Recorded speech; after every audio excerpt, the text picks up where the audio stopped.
Hello everyone, welcome back to this channel students. Microeconomics का different type of market chapters के through आज के class में हम लोग मोनोपोली मार्केट्स को डिस्कशंस करेंगे और जानने की चेष्टा करेंगे कि what is the exact difference between the monopoly market and monopoly.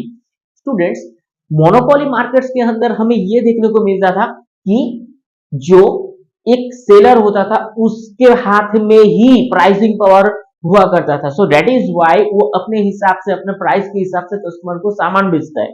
तो उस हिसाब से कस्टमर्स भी ढेर सारा है क्योंकि कस्टमर के पास दूसरा तीसरा कोई ऑप्शन ही नहीं है। सो दैट इज व्हाई उनके प्राइस के हिसाब से ही कस्टमर वो सामान को कंज्यूम करता था।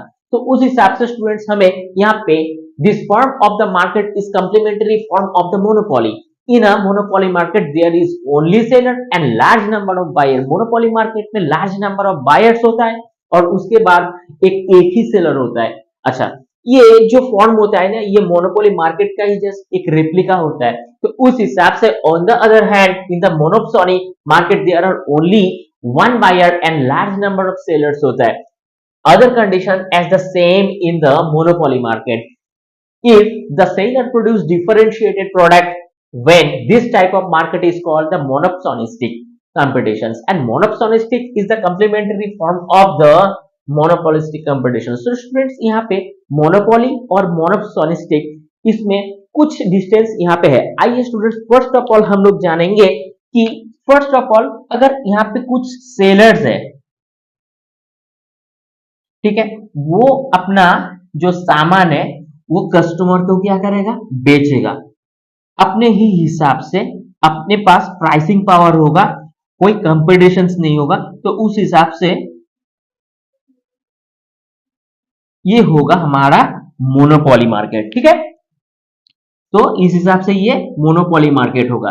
तो सेलर्स जो है वो अपना सामान को कस्टमर को बेचेगा। वो कोई भी यहाँ पे जो बार्गेनिंग पावर है वो कस्टमर के पास बिल्कुल जीरो होगा, क्योंकि यहाँ पे सेलर्स का जो जिस हिसाब से वो प्राइस को एडजस्ट करेगा, तो सेम हिसाब से कस्टमर को भी उसी प्राइस के अंदर वो सर्विस को कंज्यूम करना है। ठीक है, तो ये जो सिचुएशन है ये कस्टमर है स्टूडेंट। सी से हम लोग इंडिकेट कर रहे हैं कि ये कस्टमर है, तो अपना सेलर को बेचेगा। तो ये जो सिचुएशन है ये होता है मोनोपोली। अब थोड़ा डिफरेंट तरीके से हम लोग इसको समझेंगे। मान लीजिए यहाँ पे बायर्स है, ठीक है, वो बायर्स जो है, ये बायर्स भी कुछ सामान को बाय करता है। कहां से? ये छोटे छोटे जो रिटेलर है, छोटे छोटे जो यहाँ पे सेलर होंगे ना लोकल, इस लोकल सेलर से ये बायर्स अपना प्रोडक्ट को बाय करेंगे उसी हिसाब से जिस प्राइस से ये बायर खुद खरीदना चाहते हैं। तो यहाँ पे ये सेलर है, छोटे छोटे फर्म का ये सेलर्स है जो एस से हम लोग इंडिकेट कर रहे हैं। तो इनसे ये बायर्स सामान को खरीदेगा एट फर्स्ट, छोटे छोटे दुकान से या प्रोड्यूसर से या फार्मर से या जो इंडस्ट्रियल मैन्युफैक्चरर है उनसे ये खरीदेंगे। तो उस सामान को ये बायर्स लार्ज नंबर ऑफ सामान को खरीद के ये अपना कस्टमर को बेचेगा। ठीक है, तो ये जो है ना अपने हिसाब से ही लेगा।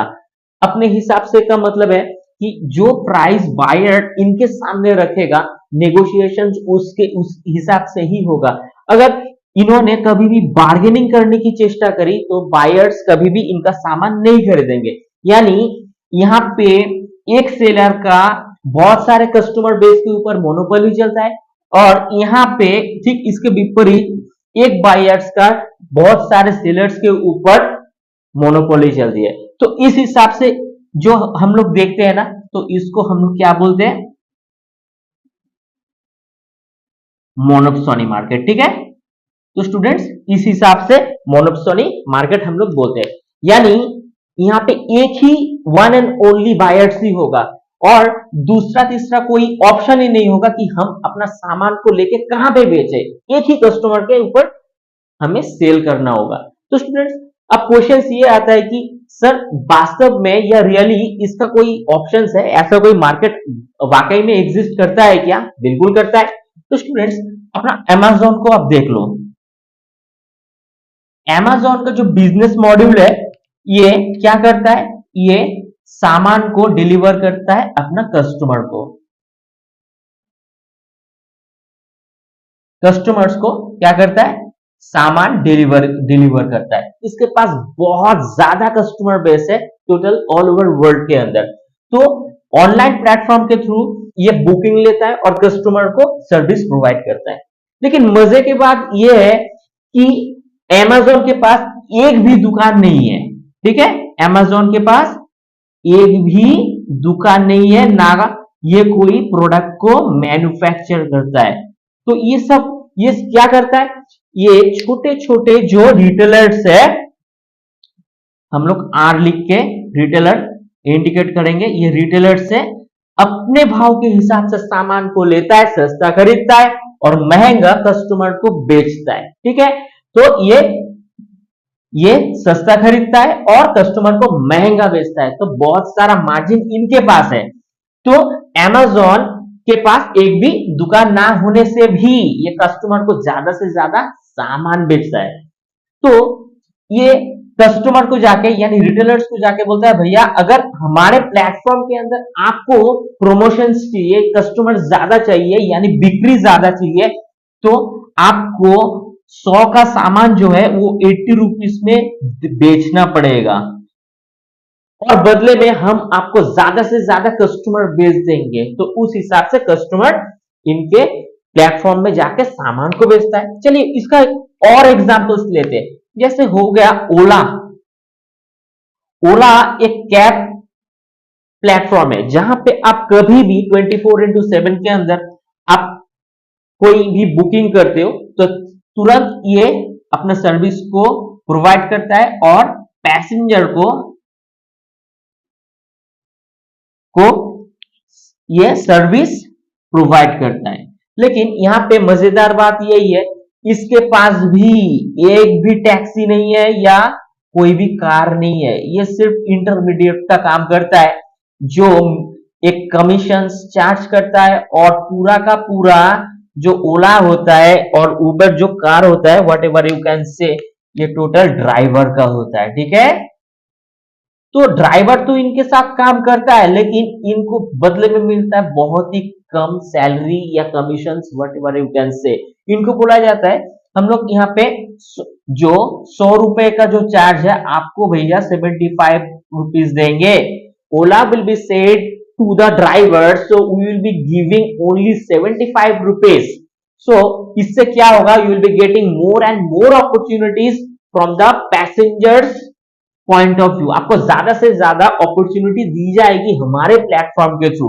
तो ये जाके अपना नाम रजिस्टर ओला में करवाता है। तो उस हिसाब से मार्केट में यहाँ पे कोई कंपटीटर इन दोनों का फिलहाल नहीं है। तो हमें समझने के लिए ये ओला और अमेजोन में आप देख सकते हो कि इसमें मोनोपोली एक मार्केट आपको यहाँ पे एग्जांपल्स दिखाई देता है। तो अगर कुछ ऐसा कॉन्टेक्स्ट हो तो डायरेक्टली आप इसको मोनोपोली मार्केट के कॉन्टेक्स्ट के अंदर रिलेट कर सकते हो, ठीक है स्टूडेंट्स। तो मोनोपोली मार्केट के अंदर क्या होता है, कस्टमर्स बहुत सारा होता है और सेलर सिर्फ और सिर्फ एक होता है। तो उस हिसाब से ये मार्केट को कंट्रोल करता है। तो आप इसका स्क्रीनशॉट ले लो। चलिए, तो स्टूडेंट्स ये बिल्कुल डिफिकल्ट नहीं है। तो ये हमारे जो प्रैक्टिकल वर्ल्ड है, बिजनेस वर्ल्ड में आपको दिखता है, आपको इजीली ये आप रिलेट भी कर पाओगे। अगर कोई भी किसी पॉइंट के अंदर समझने के लिए आपको समझने में डिफिकल्टीज होता है, so you can write down on the comment box. तो वीडियो अगर अच्छा लगता है तो जरूर इसे लाइक शेयर सब्सक्राइब कर देना। मिलते हैं किसी नेक्स्ट क्लास के अंदर। Till then have a nice day.